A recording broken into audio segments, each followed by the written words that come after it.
Welcome back to Civil Engineers YouTube channel. In this video lecture, I would like to guide you for some basic knowledge, especially for civil engineering students. If you are working on construction site, if you are studying, so watch this video till the end to know about basic knowledge. Guys, the first one is bearing capacity of soil should not be less than required design load. So what does it mean? So let me guide you properly.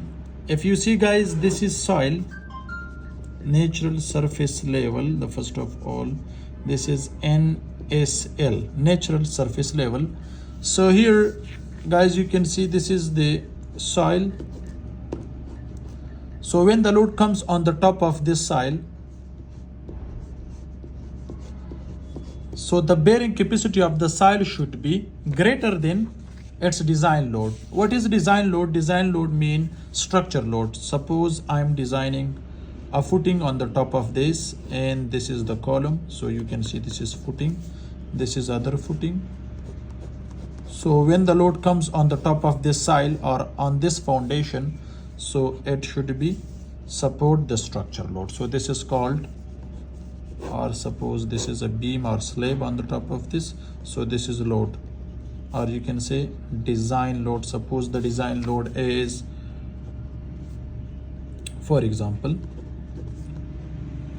20,000 kg per meter square, for example, per meter square. This is the design load. So the bearing capacity of the soil should not be less than this. It should be greater than up to 1.5. So the factor of safety should be there. So it means the bearing capacity of the soil should be 22 kg per meter square or more than that. This is just an example, especially for this one. Bearing capacity of the soil should not be less than required design load. Okay. The second one is guys, plinth beam level should be 60 to 80 centimeter from the natural ground level. Suppose this is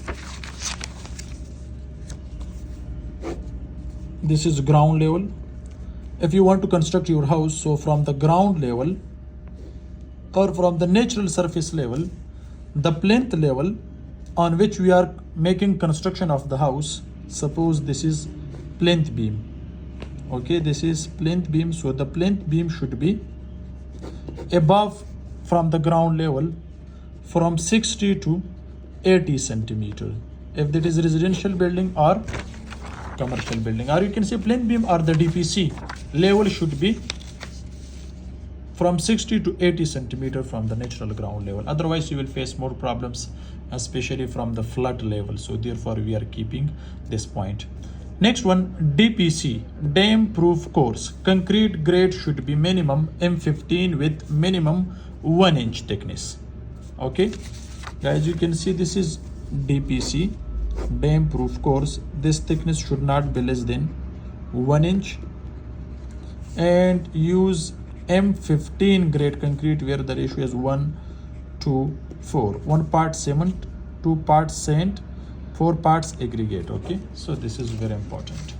The next one is 5 meter span. 5 meter span between two columns is quite safe, especially for a residential building. Okay, suppose this is one column and this is other column. So the span between two columns should not be more than 5 meter, which is going up to 17 point something in feet. Okay, so therefore the size of the column should not be less than 9 inches by 12 inches in this case. Okay, this is for residential building. This is quite safe. Okay, so you will face, so you won't be face any problem if you are going up to 5 meter span, but don't use less than 6 steel rods if the dia is 12 millimeter. The next one is first stirrup and beam should be placed with minimum 2 inches. How? Let me make a long section of the beam. This is beam, and this is, guys, you can see this is column. So here this is RCC beam. In this beam we are placing the stirrups. Okay, so the first stirrup, guys, you can see this one. Let me make it here. This is stirrup. So the first stirrup should be placed with minimum 2 inch. Okay, near at column. The next one is, guys, development length should not be less than 12D. What is development length? So now let me make a development length. So guys, you can see this is beam, and here this is column.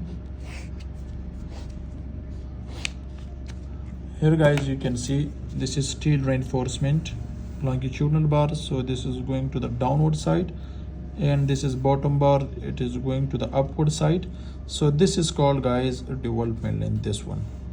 So development length, so the development length should not be less than 12D, where D is depth of the beam. Suppose the depth of the beam is, okay, this one.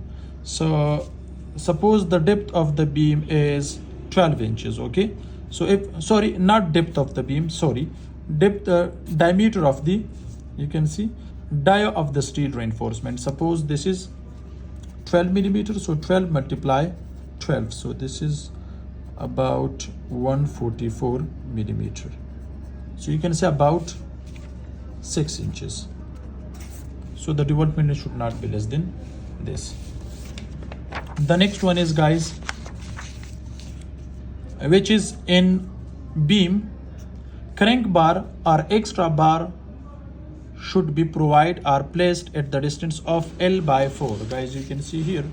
So we are providing extra steel rods at the distance of L/4. L means span between two columns. Suppose this is 16 feet.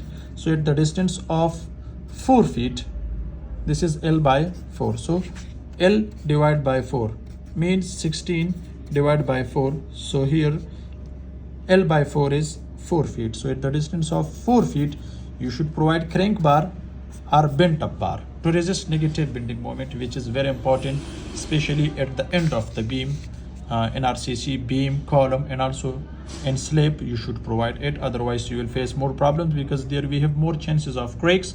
To resist cracks, so crank bar or extra steel rod should be provided at the end of the L/4. Thanks for watching. See you in next video. Goodbye.